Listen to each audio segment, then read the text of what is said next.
سرور انبیاء صلی اللہ علیہ وآلہ وسلم کی کریشن جو ہے نا، اس میں کائنات کے سب سے بڑے بڑے راز ہیں۔ ایک علامہ محمد اقبال، میں بار بار جب ان کا ذکر کرتا ہوں تو میں کہتا ہوں کہ ہمارے ساتھ سب سے بڑا ظلم یہ ہوا کہ ہماری جڑوں سے علامہ اقبال کو نکال دیا گیا۔ علامہ اقبال کا ایک کانسیپٹ ہے محمد ان دا میکنگ، اس کو پڑھنے والا ہے، وہ پورا آرٹیکل ہے، بڑی خوبصورت ایک کمال کی تحریر ہے علامہ صاحب کی، یہ پورا ایک کانسیپٹ ہے۔ سرکار ختمی مرتبت بادشاہ کونین کا جو ظہور ہے وہ آدم علیہ السلام کی تخلیق سے شروع ہو گیا تھا۔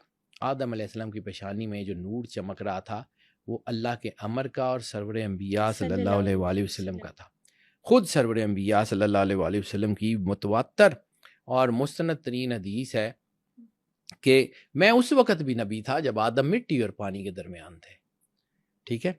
پھر جب قرآن پاک میں یہ آیت آتی ہے کہ شیطان کو اللہ نے کہا ہم کنتا من العالین، کیا تو عالین میں سے ہے، تو اس کا مطلب ہے کہ وہ جو جن کو سجدہ کرنے کا حکم تھا یا جس کو سجدہ کروایا جا رہا تھا اس کے علاوہ بھی کچھ عالین اعلیٰ لوگ، عالین علی کی جمع ہے، عالین علی یعنی علی اللہ کا نام ہے، وہو العلی العظیم، تو اس کا مطلب ہے عالین یعنی کچھ ایسے لوگ، کچھ اللہ سے جڑے ہوئے لوگ، کچھ ایسی ہستیاں اس وقت موجود تھیں، کیونکہ اگر دو ہوتی تو آلین ہوتا۔ عربی کی گرامر یہ کہتی ہے کہ جب جو ہے تثنیہ ہوگا تو دو ہوگا، رب المشرقین و رب المغربین، ایسے ٹھیک ہے، مرج البحرین، تو یہ اس طرح دو ہوتا، یہ ہے آلین یعنی کم از کم دو سے زیادہ، جمع کا صیغہ۔ ام کنتا من العالین، کیا تو ان میں سے ہے، تو وہ جو کون تھے، وہ سرور انبیاء صلی اللہ علیہ وآلہ وسلم خود فرماتے ہیں نا کہ میں اس وقت بھی نبی تھا جب آدم مٹی اور پانی کے درمیان تھے۔ آدم تھے نہیں تو آدمی کہاں سے تھے؟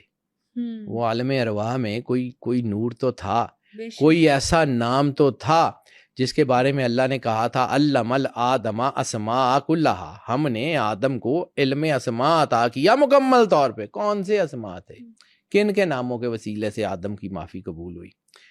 تھا نا کچھ، اب وہ ہمیں نہیں پتا، لیکن وہ الگ بات ہے۔ اب بات کر لیتے ہیں ربیع الاول کے مہینے کی۔ ربیع الاول مہینہ ہے تیسرا، تھرڈ ڈائمینشن آپ کو اس وقت سمجھ آئے گی جب آپ کو یہ چیزیں سمجھ آئیں گی۔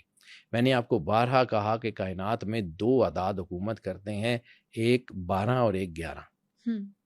12 اللہ کا عدد ہے 66، 6 اور 6 12، 2 جمع 1 3، اور ایک جو ہے وہ سرور انبیاء صلی اللہ علیہ وآلہ وسلم کا 92۔ میں نے کہا تھا کہ دنیا کا سب سے بڑا علم اعداد کا جو عالم ہے انسانی تاریخ میں سرکار عبد المطلب علیہ السلام ہے۔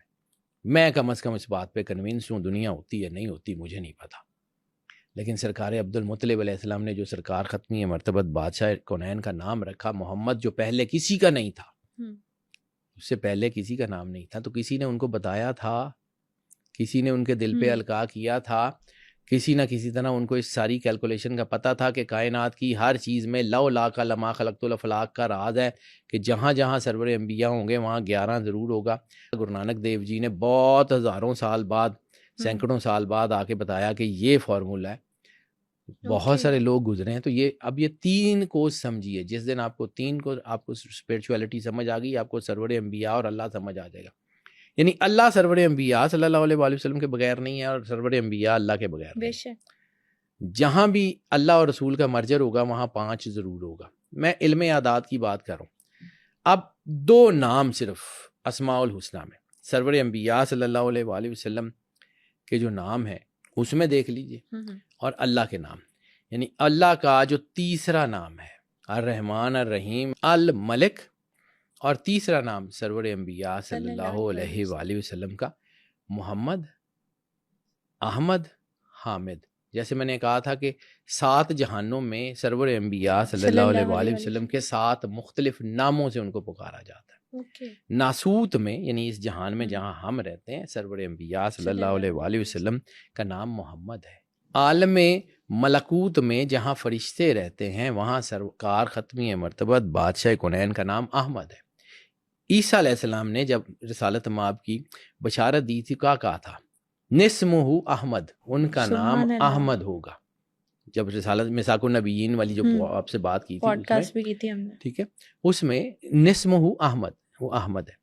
اور اس کے بعد جہاں پہ مقام جبروت میں جہاں روحوں نے الست کا کلمہ پڑھا تھا وہاں پہ سرور انبیاء صلی اللہ علیہ وآلہ وسلم کا نام ہے حامد، اور اس کے اوپر پھر مقام لاہوت میں مقام محمود ہے چوتھے آسمان کے اوپر، اور وہاں پہ سرکار ختمی مرتبت کا نام ہے محمود۔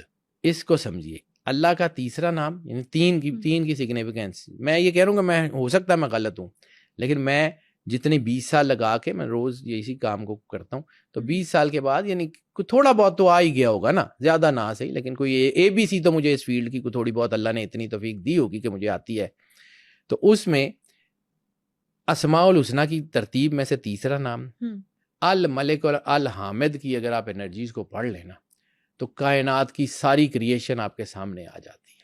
اور یہ 7 جہانوں میں 7 الگ الگ نام انرجیز کی وجہ سے، انرجیز کی وجہ سے نا، انرجی کے مختلف ڈویژنز ہیں، انرجی اپنا آپ بتاتی ہے۔ سرکار ختمی مرتبت بادشاہ کونین ایک آن گوئنگ حقیقت کا نام ہے، وہ ایک خاص وقت کے لیے نہیں ہے، وہ ایک خاص ڈائمینشن کے لیے نہیں ہے، وہ ایک خاص دن کے لیے نہیں ہے۔ رسالت مآب سرور انبیاء صلی اللہ علیہ وآلہ وسلم ایک آن گوئنگ حقیقت کا نام ہے، وہ حقیقت جس کا اختتام کوئی نہیں ہے۔ یعنی اللہ تعالیٰ کیا کہتا ہے کہ جو ہے اس سبحانہ من ہوا دائمن، پاک ہے وہ ذات جس کے لیے سب تعریفیں ہیں، جو ہمیشہ رہنے والا ہے، لا ینقطع، پاک ہے وہ ذات جو ہمیشہ رہنے والی ہے اور وہ کبھی ختم نہیں ہوگی۔ بے شک۔ تو اللہ کے ساتھ نور کس کا ہے؟ سرور انبیاء صلی اللہ علیہ وآلہ وسلم کا۔ لا الہ الا اللہ کی اپنی سگنیفیکینس اس وقت بنتی ہے جب اس کے ساتھ محمد رسول اللہ جڑتا ہے۔ کلمہ سرور انبیاء صلی اللہ علیہ وآلہ وسلم کے نام کے بغیر پورا نہیں ہے، یعنی وہ لوگ جو صرف لا الہ الا اللہ محمد رسول اللہ پڑھتے ہیں، سرور انبیاء صلی اللہ علیہ وآلہ وسلم کو آخری نبی نہیں مانتے، کافر ہیں۔ اس کو سمجھیے، یہ تھرڈ ڈائمینشن۔ مجھے تو ربیع الاول بیٹا اسی طرح سمجھ آتی ہے، میں جو مجھے ربیع الاول کی سمجھ آتی ہے میں وہ سمجھانے کی کوشش کرتا ہوں، مجھے اس سے آگے جو آتا نہیں ہے۔ یہ تھرڈ ڈائمینشن میں اصل راز ہے الملک الحامد، اس کو سمجھیں۔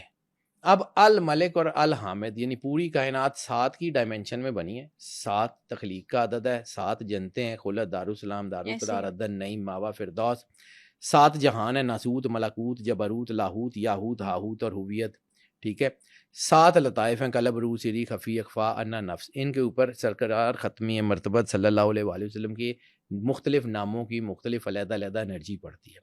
بہت سارے اولیاء اللہ یا حیو یا قیوم سے جو ہے وہ ذکر اخذ کرتے ہیں، بہت سارے اللہ کے ناموں سے، بہت سارے سرور انبیاء صلی اللہ علیہ وسلم کے ناموں سے۔ اسم اعظم، جب میں نے اسم اعظم کی پوڈ کاسٹ کی تھی تو میں نے آپ کو کہا تھا کہ مجھے رسالت مآب کے ناموں کی، لیکن اس میں ایک اہم ترین چیز، اب اس کو سمجھیے، ایک طاقت کائنات میں سورینٹی کا عدد علم اعداد میں جب ہم جس کے بارے میں قرآن پاک میں اللہ سورہ جن کی آخری آیت میں کہتا ہے وَأَحْصَىٰ كُلَّ شَيْءٍ عَدَدًا، وَأَحْصَىٰ ہم نے حصار کر دیا كُلَّ شَيْءٍ ہر چیز کا عددہ اعداد میں، اس میں جب اللہ سرور انبیاء صلی اللہ علیہ وآلہ وسلم کا تعارف کراتا ہے تو وہ ہے عدد 9، ٹھیک ہے۔ اور رسالت مآب ربیع الاول 3، 9 اور 3 کو جب ملٹیپلائی کرتے ہیں تو کون سا عدد بنتا ہے؟ 27۔ 27 میں قرآن پاک میں جو سورت ہے 27ویں نمبر کی، وہ کون سی ہے؟ سورہ النمل۔ اور سورہ النمل میں کون سی آیت ہے جو بڑی اہم ہے؟ بسم اللہ الرحمن الرحیم۔ پوری کائنات کی انرجی یہاں سے شروع ہوتی ہے، اور بسم اللہ الرحمن الرحیم کی حرفی طاقت کیا ہے؟ 19، 1 سے لے کے 9 تک پوری کائنات میں کوئی بھی جو ہے وہ آپ کا میتھمیٹکس کا اصول ہے، کوئی بھی آپ کی سویلائزیشن ہے، کوئی بھی آپ کی جو ہے وہ چیزیں ہیں، وہاں پہ گنتی 1 سے شروع ہوگی، 9 پہ ختم ہو جائے گی۔ بسم اللہ الرحمن الرحیم پوری کائنات کی تمام ہیپننگ کا گڑھ ہے۔ تبھی تو مولا علی نے کہا تھا کہ میں نقطہ بائے بسم اللہ ہوں۔ کائنات کے رازوں میں سے یہ بہت بڑا راز ہے۔